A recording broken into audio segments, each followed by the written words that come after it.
السلام عليكم يا حبايبي، عاملين ايه؟ يا رب تكونوا بخير وبصحه جيده وطاعه دايما لله من مطبخ التوفير.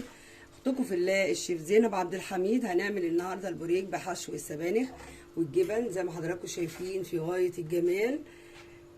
زي ما انتم شايفين كده. تعالوا نشوف عملناه ازاي. السلام عليكم يا حبايبي، عاملين ايه؟ معاكم الشيف زينب عبد الحميد. هنعمل النهارده بوريك بحشو السبانخ زي ما حضراتكم شايفين. هي طبعا مش بمقدار، بس بنعمل مثلا بصلتين. احنا يعني بنفرز السبانخ في قلب الفريزر. يا اما النوع ده، يا اما بتجيبيها كيلو وبتقطعيه وبتغسليه الاول وهو سليم وبتقطعيه وبنحطه.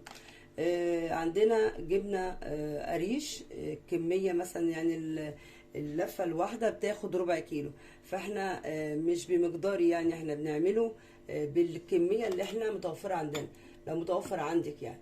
عندنا جبنه موتزاريلا، جبنه شيدر هنقطعها تاني، وعندنا بيضتين، وعندنا 2 زبادي، ونص باكو بيكنج باودر او معلقه صغيره.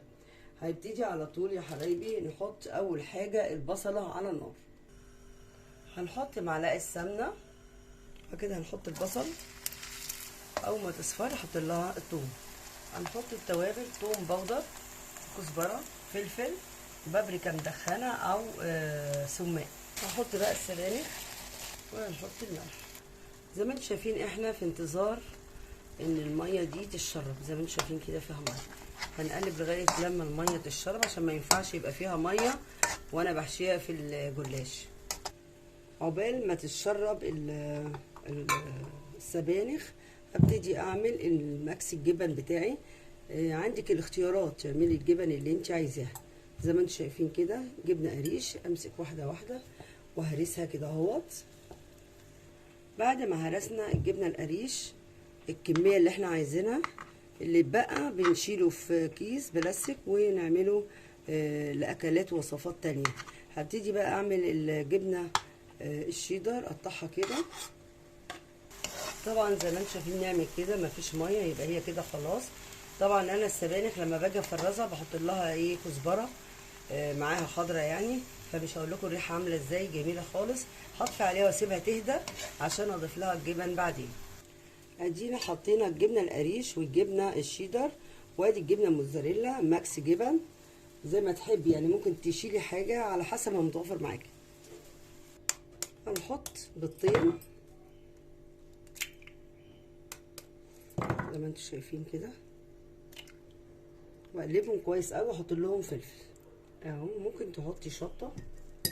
اقلبهم كويس جدا، احط البيض عليهم واقلبهم كويس، واقلبهم واحط طبعا عليهم الجبنه الشيدر، احط عليهم الجبنه الموتزاريلا، واستنى بقى لما يهدى السبانخ بالبصل بالتوابل بتاعتها بالملح، وطبعا يدوق الخلطه دي على بعضها. هنقلب كويس جدا ونرجع لكم تاني. هنعمل بقى الطبقه اللي احنا بنغلب بيها الجلاش من جوه. دي سمنه سايحه او زبده زي ما تحبوا، او سمنه على زبده. هنحط سلطانتين زبادي عليهم اهي، معلقه بيكنج باودر. ابتدي بقى اقلبهم مع بعض كويس جدا. طبعا بالمضرب اليدوي بيكون يعني سريع كده، وبيدمج الزبادي مع السمنه زي ما انتم شايفين كده اهو، بيبقى خلطته كده اهو.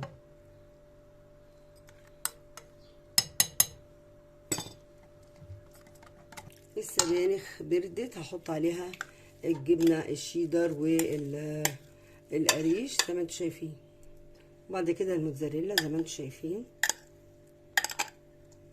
واقلبهم بقى كلهم على بعضهم، وهي دي تبقى الحشوه بتاعتنا. زي ما قلت لكم لو زادت بنحطها في علبه بلاستيك ونحشي بيها اي معجنات تانية. بقلبهم كويس قوي مع بعضيهم. طبعا السبانخ في ولاد ما بياكلوش السبانخ، عندي بنتي مش بتاكل السبانخ، فبنحطها في في حشوه زي كده اهوت مع الجبن. وبنعملها بوريك كده فبتاكلها، يعني ما بتاخدش بالها ان هي دي السبانخ اللي هي مش بتحبها. زي ما انتم شايفين ممكن تحشي حشوة جبن وبسطرمة، ممكن صدوق، ممكن لحمة مفرومة حشو يعني، ممكن صدور فراخ، يعني ممكن تحشيها غير السبانخ بالجبن. كده خلصنا تقليبها، هركنها على جنب وابتدي اجيب الصينية ادهنها. ابتدي ادهن الصينية بتاعتي ومن الجناب كده على اساس ان هي بتتحط كده زي ما انتم شايفين الصينيه. اركن الصينيه على جنب، وانا طبعا ايه مجهزه اللي احنا ادي شايفين السمنه جمدت شويه فما يهمش، يعني هندهن الجلاش بيها. زي ما انتم شايفين هنمسك ورقه ونعملها كده اهوت. انت ممكن تسيحيها تاني في الميكروويف، بس انا بخاف على الزبادي يعني. زي ما انتم شايفين كده هنعمل 4 ورقات كده، بس لازم عشان تورق معاكي وتبقى ايه كويسه بتبقى 4 ورقات والفها بالحشو اهي. بعد ما عملناها هنحط ايه واحده واحده كده ونعمل نفس الطريقه دي لغايه لما نوصل ل4 رقات عشان يبقى البوريك ماسك نفسه. هحط بقى الرابعه اللي بعدها ايه هحشي على طول، يبقى 4 رقات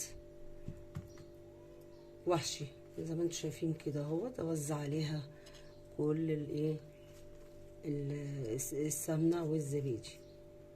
ابتدي بقى احط الحشو بتاعي ما يكونش على الحرف والكميه اللي انا عايزاها زي ما انتم شايفين كده. بعد كده هنيجي ايه نقفل من هنا ونقفل من هنا عشان ما تطلعش، وابتدي بقى ايه الفها زي ما حضراتكم شايفين كده.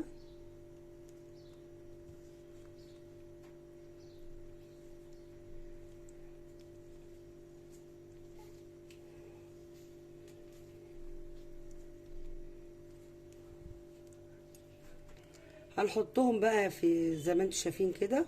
نعمل بقى ايه تاني، هنقطعها نصين